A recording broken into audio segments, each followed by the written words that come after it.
مفتاح نجاحك دايما في الدايت هو انك تغير العادات الغلط.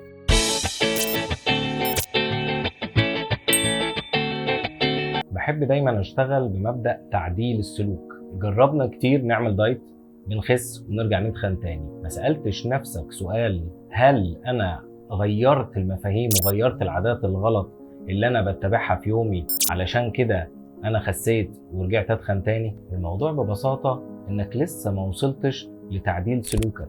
بنحط ايدينا دايما على الاخطاء والغلطات اللي خلتنا نرجع نتخن تاني وما نكررهاش. مفتاح نجاحك دايما في الدايت هو انك تغير العادات الغلط. لو انت مش بتتمشى، حاول ترجع تتمشى كل يوم على الاقل نص ساعة. ده اسمه تغيير في العادات. انا لو رجعت بعد ما كنت اتمشيت ووصلت ان انا خسيت كويس، رجعت تاني اوقف المشي، هو ده اسمه ان احنا غيرنا او رجعنا للعادات الخاطئة بتاعتنا، وهو ده السبب اللي بيخلينا نرجع نتخن تاني.